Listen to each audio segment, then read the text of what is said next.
You think that's it? It's not over, you punsy twit! If you think I'll just go to jail and rot, you're living in a dream world! Good. Dreams save us. Dreams lift us up and transform us into something better. And on my soul, I swear that until my dream of a world where dignity, honor, and justice are the reality we all share, I'll never stop fighting. Ever.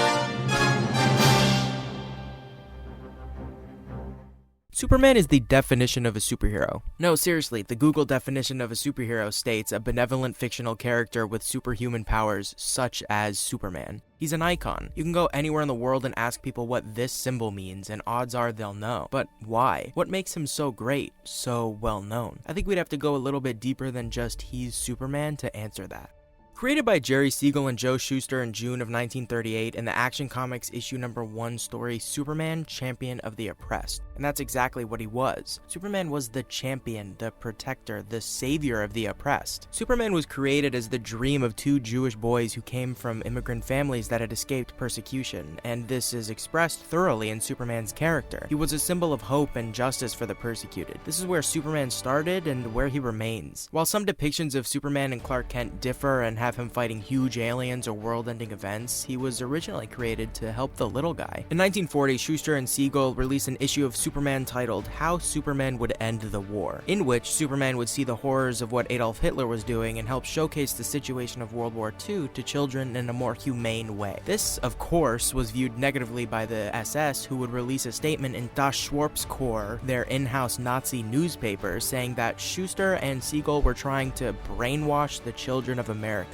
and that there's nothing that these Sadducees won't do for money, saying that Siegel was, quote, trying to push his Jewish agenda. It's actually these stories that would go on to influence other Jewish creators like Jack Kirby to create their own superheroes to help showcase unique takes on the fight against Hitler. This also led Kirby to create Captain America. Side note, I don't know if this is really true. I saw it in an article while doing research, but when trying to find more sources, I couldn't, so it may be false. Superman is meant to inspire, just like he did with Jack Kirby. In 1971, Kirby actually did an interview where he talked about Superman and how he views him. Superman has, despite the fact that he is a super being, emotions just like everyone else. He's not a robot. If I were a super being, I'd just be a human being with superpowers, which is the way I see Superman. He's a human being with superpowers. He can be lonely, he has emotions, he can be in love, he can hate people. He hates evil. We're supposed to see our best qualities in him, and he's supposed to make us want to be better, but the general public has changed their minds about the character. He's considered boring now in the cultural zeitgeist. Superman is a man. He was raised on a farm in Kansas by 2 loving and kind parents. Superman is Kal-El from Krypton, but he's also Clark Kent from Smallville. Superman wants to help people first and foremost. If he was able to stop a villain without hurting them, he would. How is that boring to people? One would assume that someone who would rather put people and selflessness front and center would be cool to watch and read. But no, people just want to see him snap necks and melt a kid's brain through his eyeballs. But the best part is he chooses not to. There's something about that I find very special. Superman could easily beat or even kill any villain or criminal that he comes in contact with. But he doesn't. He simply doesn't. He'd rather talk to them, help them. It's what makes Superman's personality so perfect. Just like a character like the Flash, Superman would rather stop and help a criminal 1,000 times over instead of hurting them. People also say that Superman is boring and can't be interesting because he's invincible, but that's been proven wrong by comics like Kingdom Come and All-Star Superman.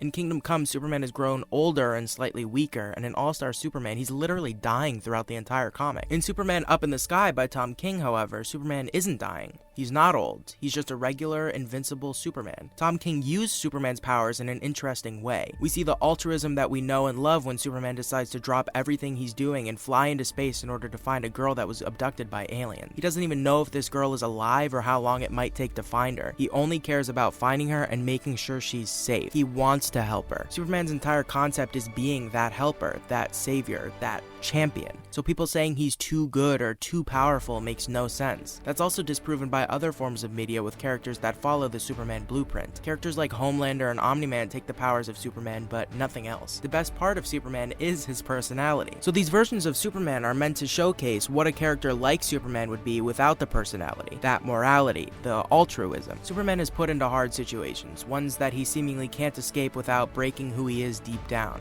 But the best part of Superman is that he overcomes those events. He's able to figure out a way around it. It's the same reason that Batman is so loved. He could easily end any danger that comes to Gotham with the use of a gun, but he refuses to cross that line. He refuses to break himself and who he is. Put Superman in tough situations, put Batman in tough situations, hell, put Spider-Man in tough situations, but it's the job of the writer to stay true to the character and find them a way out of it. Superman was the champion of the oppressed, and in a time where things like systemic racism, blatant anti-Semitism, murders in broad daylight being performed by our should-be protectors, blatant attempts at genocide, and other hate crimes occurring daily, Superman is the shining light that we need right now. Superman's symbol isn't what represents the hope, Superman is the symbol. The symbol that you could see floating in the sky above, willing to risk everything so that you're safe. Someone who doesn't even know you, someone who doesn't need to know you, someone that wants to help you and someone that doesn't need to help you. Someone who wants to help and wants to know you. From stopping an extraterrestrial threat that could destroy the universe to saving your cat from a tree, Superman will be there, and has been there.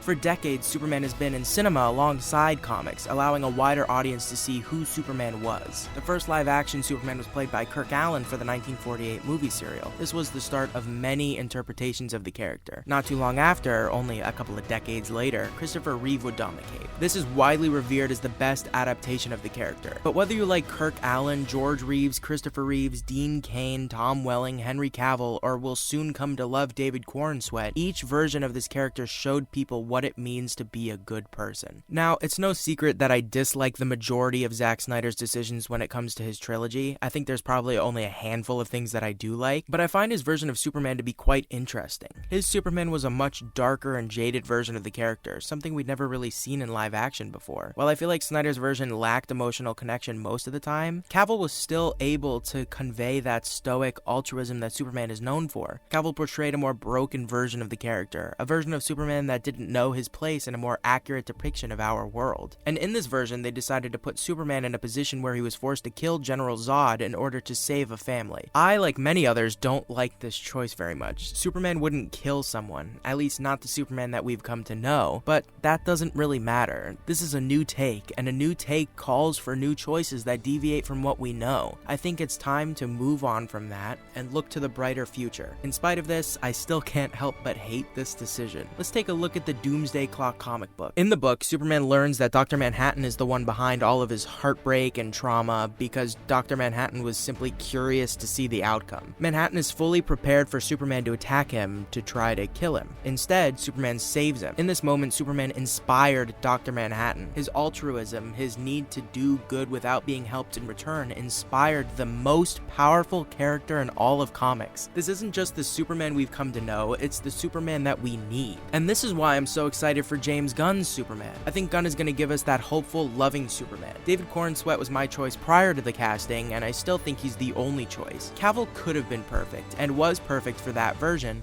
but I think it's time to move on. Superman needs to be a symbol of hope and good, not a god who constantly looks annoyed. The new movie needs to show that hope and that good more than anything. Superman is a protector, a champion, a savior. Nobody is denying that, but what makes Superman so great is his kindness, his generosity, his compassion. Superman is all of those things, a protector, a champion, a savior, a hero. But what makes him so important is that he's a friend. And in this world, in this day and age, everybody needs a friend.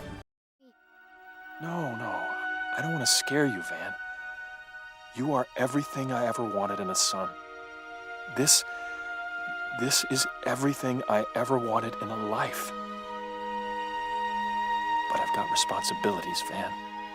And I have to go now.